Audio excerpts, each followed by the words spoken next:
Welcome to Desk Careers. I'm so excited to bring another incredible guest. This morning, we are meeting with Mr. Ahmed Al Jallaf, who is the Assistant Director General, Air Navigation Services at the UAE General Civil Aviation Authority, and he's been doing that since 2011. He was amongst the first UAE nationals to validate as an air traffic controller in 2000. Ahmed holds a Master's of Science degree in Aviation Safety Management from City University, London. He led the UAE Airspace Restructuring Project Steering Group and successfully implemented the historical project in 2017. He was awarded the prestigious 2018 Aviation Executive of the Year Award at the Aviation Business Awards. In 2019, he successfully completed the Impactful Leaders Program from the Mohammad bin Rashid Center for Leadership Development, otherwise known as MBRCLD, whose vision is to create leaders for tomorrow. His passion for aviation is what drives him to innovate and constantly aim to raise the bar in this field. He is the chairman of the UAE National Airspace Advisory Committee, GCC Air Navigation Committee, and the first vice chairman of the ICAO MID Air Navigation Planning and Implementation Group. Mr. Al Jallaf, what a mouthful. That is an incredible accolade of incredible experiences. Thank you for joining us here today. Thank you, Maria. I think most of what you said sound very unusual or unknown to the audience and yourself. So I'll just give a very simple brief about my title. First of all, I'm in charge of Sheikh Zayed Air Navigation Center, which is located in Abu Dhabi. Sheikh Zayed Air Navigation Center is responsible for the UAE airspace management. So we manage the airspace, and all the flights that come in or out of the UAE airspace are subject to our responsibility. We ensure the safety of the flights. We provide the services to the flights. Our air traffic controllers are working 24/7 to communicate with the pilots and the airports to ensure that the aviation system is managed very smoothly, safely, and efficiently. So this is very much a brief about my role and the objective of Sheikh Zayed Air Navigation Center. Amazing. Thank you for clarifying that for us. You know, Mr. Al Jallaf, what I love doing is taking my guests down memory lane. I'd like to take you down to the time when you were probably around 15 or 16 years old. Do you remember being that younger Ahmed? Yeah, very incredible time. At the time, honestly speaking, I wasn't thinking of aviation, and I didn't even know, just like many of the people at my age and at the era of time, at the time in 1995 or so, I didn't have much of information what to do, whether I'm going to go study abroad like most of the students choose to do, or I will go to the police academy, etc. But I was just lucky to apply for the General Civil Aviation Authority, the Air Traffic Controllers Program, which I was selected in the first batch. That was just 1 year after graduating from high school. It was 1998. I was fortunate to be selected amongst many others who have applied for the program. We were sent to New Zealand for the air traffic control education. From my group, only 3 of us validated and got the air traffic controller's license. Alhamdulillah, I was one of them. And since then, my relationship with aviation, which is a very big field, it's a different world. Aviation is so much complex but exciting. So my passion and love to aviation started at the time, and I started to invest in myself more by continuous education and reading and expanding my knowledge in aviation. So at the time, to be honest, I didn't have much of a relationship to aviation rather than just getting into the airplane, reach to your destination, wait for your luggage at the airport, take your luggage and leave the airport. Very much so. But now is totally different experience. And I always encourage my friends, my family members, to encourage their kids and family members to consider the aviation as a very promising career for our new generations. I completely agree. I think sometimes young people don't realize, as you said, that personal experience of going to the airport could actually be where the inspiration strikes. Did you have a role model at the time who was guiding you through it, or did you find that you were finding your own way as you were gaining new experiences? I think it was the other way around. I had different role models for different things. I had a role model in the way I communicate with people, and when I sit in majlis, how I interact with the others, how I interact with the elderly. I had a role model in making, at the workplace, how to behave, how to have these ethical principles at the workplace. However, as for the ambitions, I guess I found my own way in just going through what I have gone through, which is a very pleasant journey, to be honest. And I had lots of pleasant moments, one of which I was appointed in the position where I am at the moment when I was 31 years old. That was 11 years ago. Honestly speaking, at that age, and when I look at all my counterparts from all the other meetings and all the international conferences and so on, I'm extremely young. So sometimes I was even looked down by the elderly that, okay, he's young, he's not so much. But when we get into the discussions and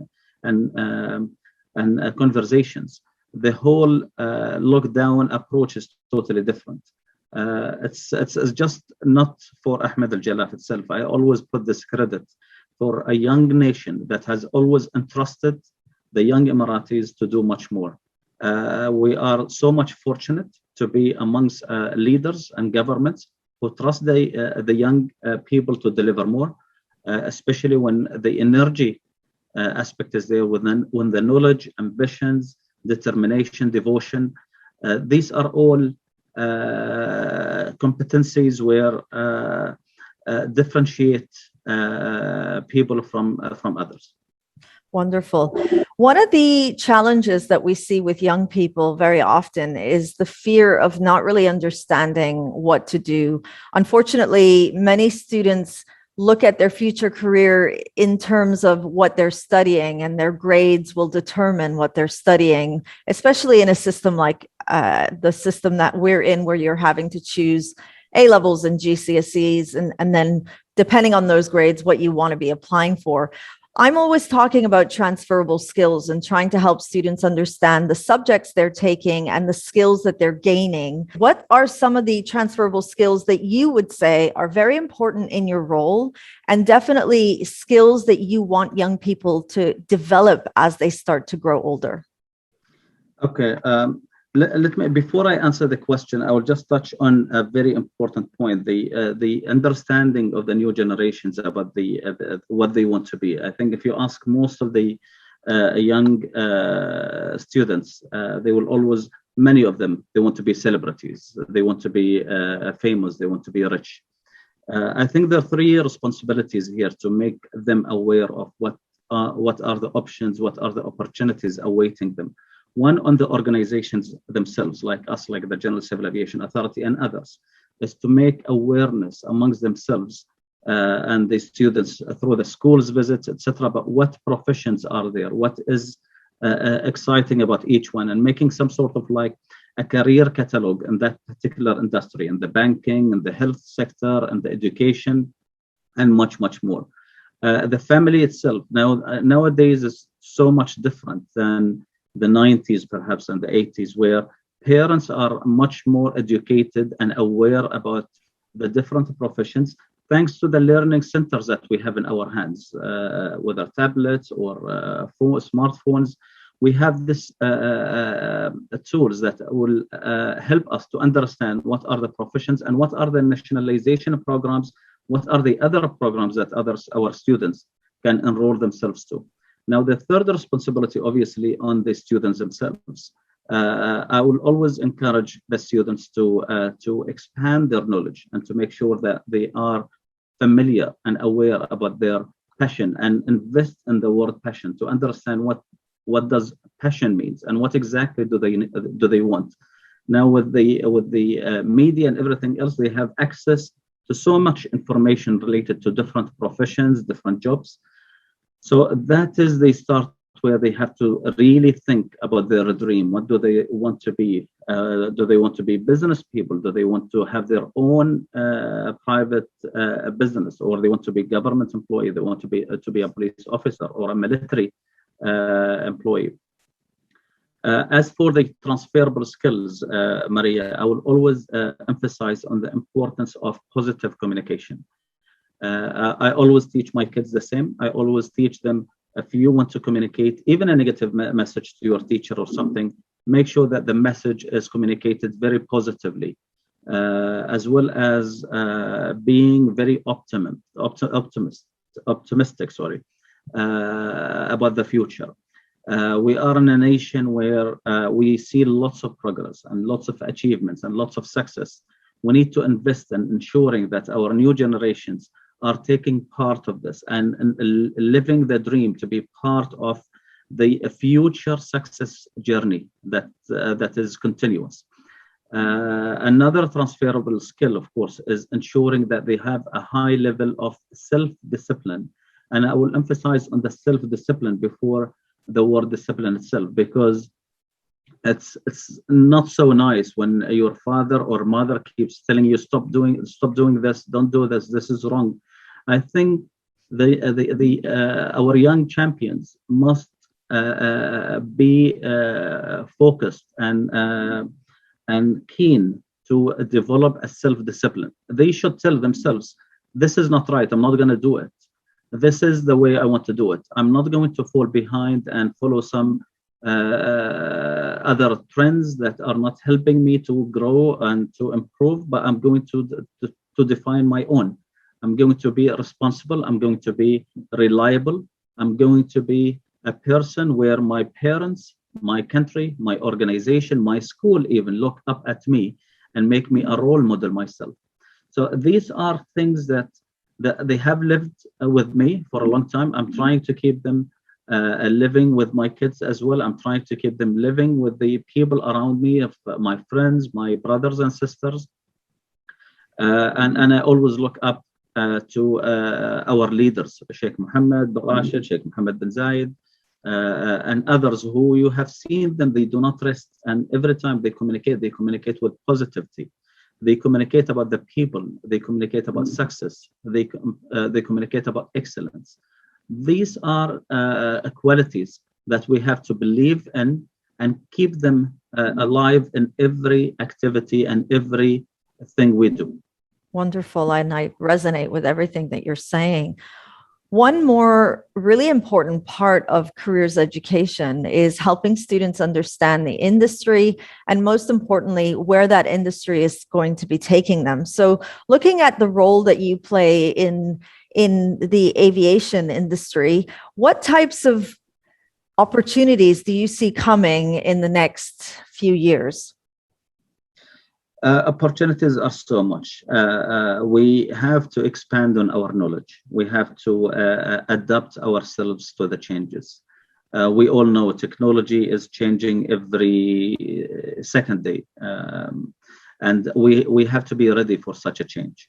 And the aviation, for example, we are putting lots of efforts, time, resources, and exploring how artificial intelligence would be beneficial for us, how blockchain will be beneficial for us, and how can we apply such technologies in the way we do business. We have to be mindful, of course, of the studies that are conducted by Dubai Future Foundation and Abu Dhabi. I don't recall the exact name in Abu Dhabi government, but there is an agency in Abu Dhabi also that is keen in the future foresights.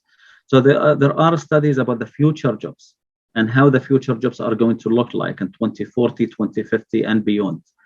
Of course, the aviation is changing. And if we look at the future, we are getting lots of changes like the drones, the autonomous transportation, the unmanned air taxi, the new large aircraft, the new entrants to the industry. And now there are tests for unmanned commercial aircraft.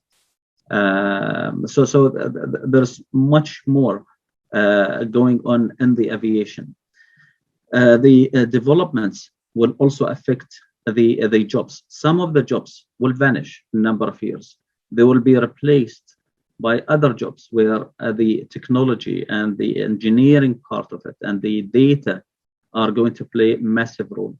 We are paying so much attention to data sets and data developments and data fusion. That is itself part of the overall knowledge expansion of the parents, of the schools, of the students, and the organizations themselves. I also believe that the curriculums of the schools and the education system should also be modernized to prepare our students and our young champions to adapt to such a change. We must go with the change, and we live with the change. In fact, we should be part of making the change. And this is what the UAE is trying to do in many areas. This is a very brief about how I see the future and the changes and the opportunities also in the aviation. That's fantastic.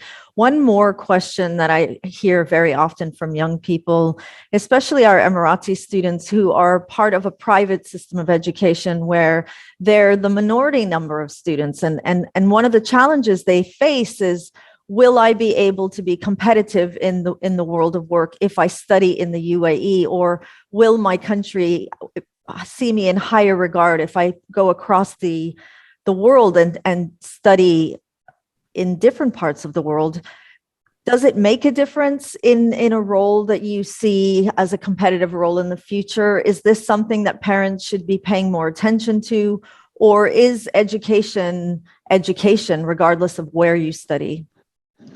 I look at it in the first way, Maria. To be honest, I'm so much personally. I'm a soldier of cultural exchanges. I'm always a strong believer that being close to different cultures, different mindsets will always improve. My kids, for example, they are in an international school. In their class, they are students from different parts of the world, and this is healthy. This is, in my view, this is what they are, what's going to make their personality, and this is very much compatible with what the UAE is trying to do. The UAE is a multinational state where if you could just go to downtown Dubai, just name one nationality, you will find someone from there.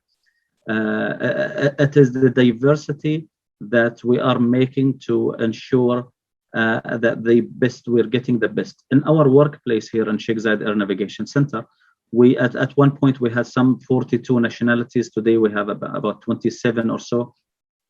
But we are always getting the best practices from our people, from our crew members who come from different parts of the world, whether Scandinavia, US, Australia, UK, and others. So we are getting the best practices that applied elsewhere to here. The same thing, in my view, applies for the education system. The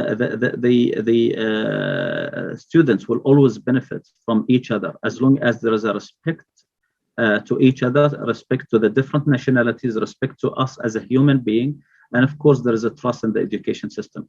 Honestly speaking, my personal belief that the UAE should consider changing the public schools into more international schools. When I studied, when I was a student, in my class, I had students from Palestine, I had students from Yemen, from Egypt, from Syria, and from Jordan.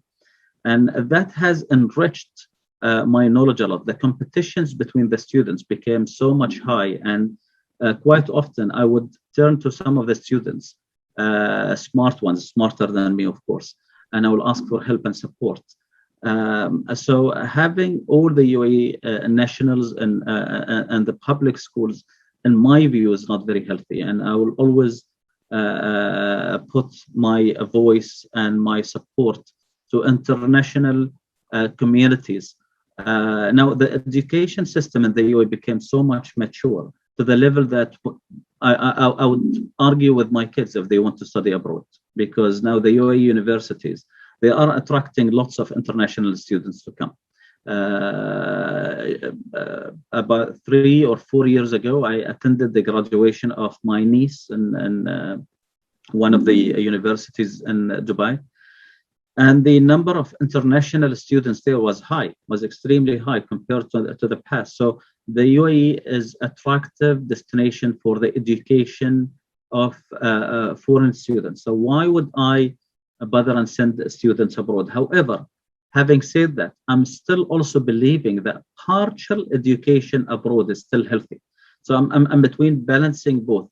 So there are certain specialities that you will still need to send your students abroad to get the experience, to get the culture touch, and also to be to have that exchange with exchange students from different parts of the world, and live a different experience to get the best practices and come back and apply them in the UAE.